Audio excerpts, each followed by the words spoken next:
শরীফুল ইসলাম জিম্বাবুয়ের বিপক্ষে সিরিজ খেলতে গিয়ে ইনজুরিতে পড়েন। তারপর দীর্ঘদিন দেশে ফিরে বিসিবির মেডিকেল টিমের অধীনে রিহাবে ছিলেন। তারপর আবার সুস্থ হয়ে অস্ট্রেলিয়ার বিপক্ষে অস্ট্রেলিয়ার মাটিতে ঐতিহাসিক টেস্ট সিরিজ খেলতে দ্বিতীয় টেস্টে যোগ দিয়েছেন। একাদশে খেলেছেন, রেকর্ড গড়েছেন শরীফুল ইসলাম। একটু আলোচনায় আসি এবার।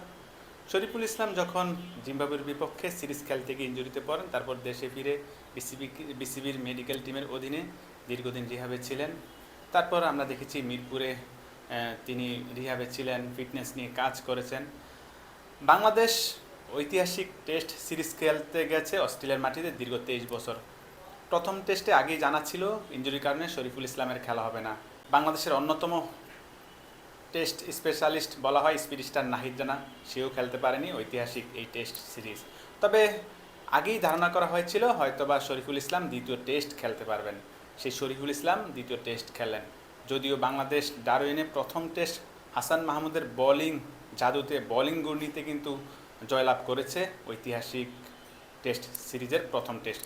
তবে দ্বিতীয় টেস্টে খেলছেন শরীফুল ইসলাম, সেই টেস্টে কিন্তু বাংলাদেশ আজ হেরেছে। 5 দিনের টেস্ট শেষ হয়েছে মাত্র 1.5 দিনে। তবে নজর কেড়েছে শরীফুল ইসলাম, একাই নিয়েছে 7টি উইকেট। অজিদের মাটিতে 7টি উইকেট নিয়েছে, তাও আবার অজিদের ব্যাটারদের মনে কাঁপন ধরিয়ে দিয়ে।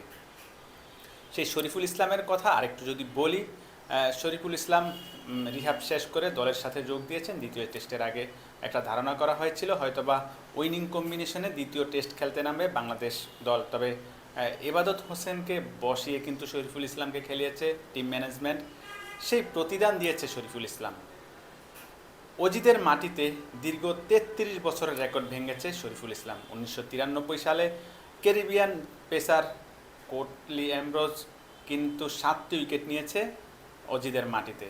সেই অস্ট্রেলিয়ার মাটিতে দীর্ঘ 33 বছর পার হয়ে গেল, কোনো সফরকারী দল 7টি উইকেট পায়নি এক ইনিংসে।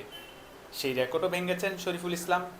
অপরদিকে বাংলাদেশের হয়ে পেসারদের মধ্যে এখন সর্বোচ্চ বোলিং ফিগার শরীফুল ইসলামের। 7টি উইকেট নিয়েছে 48 রান খরচে অস্ট্রেলিয়ার বিপক্ষে দ্বিতীয় টেস্টে। এতদিন সেই রেকর্ডটি ছিল বাংলাদেশের আরেক পেসার শাহাদাত হোসেনের। 2008 সালে দক্ষিণ আফ্রিকার বিপক্ষে শাহাদাত হোসেন নিয়েছেন 6টি উইকেট, যা ছিল পেসারদের মধ্যে বিদেশের মাটিতে সর্বোচ্চ উইকেট। সেই রেকর্ডও ভেঙে দিয়েছে। এখন শরীফুল ইসলাম হচ্ছে বাংলাদেশের একমাত্র পেসার যে কিনা বিদেশের মাটিতে সর্বোচ্চ বোলিং ফিগার 7টি উইকেট নিয়েছেন। অপরদিকে অজিদের মাটিতেও বাংলাদেশের সেরা বোলার যে 7টি উইকেট নিয়েছেন শরীফুল ইসলাম। স্পিনারদের কথা যদি বলি, সর্বোচ্চ উইকেট নিয়েছে তাইজুল ইসলাম, তারপর সাকিব আল হাসান, তৃতীয় স্থানে এখন রয়েছে শরীফুল ইসলাম। এই শরীফুল ইসলাম কিন্তু ইনজুরিতে ছিলেন, তখন প্রথম টেস্ট খেলতে পারবে না, দ্বিতীয় টেস্ট খেলতে পারবে। আবারও বলা হয়েছে যে হয়তোবা দ্বিতীয় টেস্ট ও মিস করতে পারবেন। তবে সংখ্যা কাটিয়ে দিয়ে মাঠে ফিরলেন, চমক দেখালেন শরীফুল ইসলাম। তবে একটা আক্ষেপ রয়ে যায় যে আমরা নাহিদ রানার কথা যদি বলি, নাহিদ রানা যদি আজকের এই টেস্ট ম্যাচে থাকতেন তাহলে ফলাফলটা অন্যরকমও হতে পারত। পুরো বিশ্ব ক্রিকেট তাকিয়েছিল নাহিদ রানার বাউন্স এবং নাহিদ রানার যে গতির জ্বর, সেই জ্বর দেখার জন্য। তবে সেটা আর হয়নি। তবে শরীফুল ইসলাম নজর কেড়েছে সবার। শরীফুল ইসলাম নজর কেড়েছে, প্রশংসা পেয়েছে ওজি ক্রিকেটার থেকে শুরু করে সবারই। দুর্দান্ত বোলিং শরীফুল ইসলামের, নিশ্চয়ই শুভকামনা থাকবে শরীফুল ইসলামের জন্য।